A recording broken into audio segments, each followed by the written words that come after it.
Hello friends, इस video में हम लोग जानेंगे कि इंसान कितने स्टेजेस से गुजरते हैं कोई भी काम को एफर्टलेसली करने से पहले। तो इंसान 4 स्टेजेस से गुजरते हैं और वो है अनकॉन्शियस इनकम्पिटेंस, कॉन्शियस इनकम्पिटेंस, फिर आती है आपकी कॉन्शियस कंपिटेंस और फिर आती है अनकॉन्शियस कंपिटेंस। अब ये 4 स्टेजेस है क्या? तो सबसे पहले स्टेज पे आते हैं जो कि है आपकी अनकॉन्शियस इनकम्पिटेंस, जहाँ पे आप मान लीजिए कि आप कोई काम कर रहे हैं लेकिन आप उसमें हमेशा फेल ही हो रहे हैं और आपको पता भी नहीं चल रहा है कि क्यों हो रहा है। जैसे कि मान लीजिए कि आप डेली ऑफिस लेट पहुँच रहे हैं, डेली ट्यूशन्स लेट पहुँच रहे हैं, तो ये आज और आपको पता भी नहीं है कि आप ऐसा क्यों कर रहे हैं, कि आप हमेशा ही लेट क्यों हो रहे हैं। फिर आती है आपके सेकेंड स्टेज कॉन्शियस इनकम्पिटेंस, जहाँ पे आपको पता चलता है कि आप क्यों लेट पहुँच रहे हैं। आपको समझ में आता है कि बाकी लोग जो है वो लोग व्हीकल यूज़ कर रहे हैं और आप है कि आप वॉकिंग जा रहे हैं, पैदल पैदल आप जा रहे हैं, तो इसलिए आप हमेशा लेट हो रहे हैं। तो ये जो सेकंड स्टेज है, यहाँ पे आपको रियलाइज हो गया कि आप लेट क्यों हो रहे हैं। तो ये है आपका कॉन्शियस इनकम्पिटेंस स्टेज। फिर थर्ड स्टेज आता है आपका कॉन्शियस कंपिटेंस वाला। अब आपको पता चल चुका है कि आप लेट क्यों हो रहे हैं, तो आपने एक बाइक परचेज की लेकिन आपको बाइक तो चलाना आता नहीं है, तो आप अब बाइक को सीख रहे हैं। फिर बाइक को सीखते हुए जैसे तैसे आप कॉन्शियसली एफर्ट डालते हुए आप ऑफिस पहुंच रहे हैं। तो अब आप ऑफिस जल्दी तो पहुंच रहे हैं लेकिन आपको बाइक के पीछे बहुत एफर्ट डालना पड़ रहा है। आपको हर बार इस चीज़ का ध्यान रखना पड़ रहा है कि हाँ कि कहीं आप है ना किसी के साथ में एक्सीडेंट ना कर दे।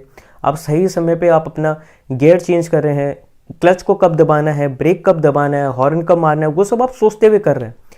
फिर आपका आता है फोर्थ स्टेज, ये है आपका अनकॉन्शियस कंपिटेंस।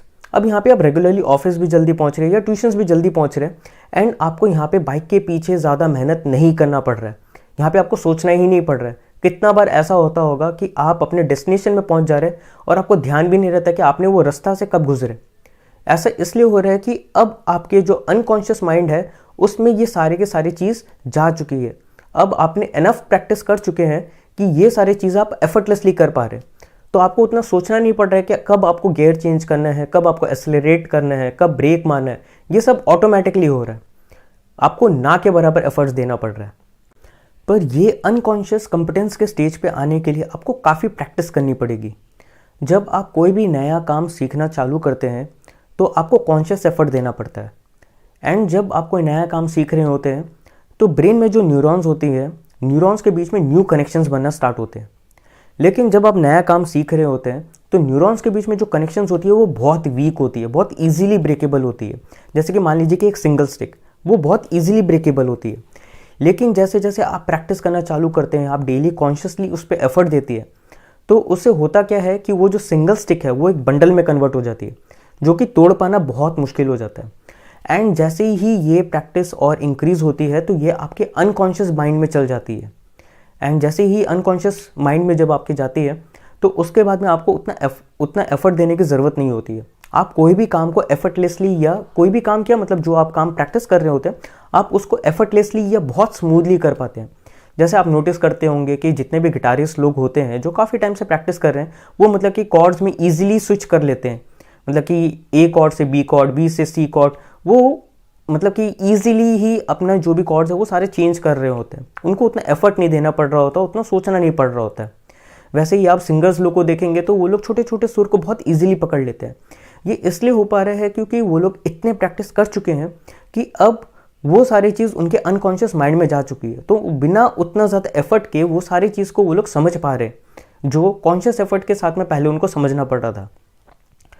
तो इससे एक और बात ये समझ में आती है हमें कि ऐसा कोई भी चीज़ नहीं है जो आपके आसपास में कोई कर पा रहा है और आप नहीं कर सकते।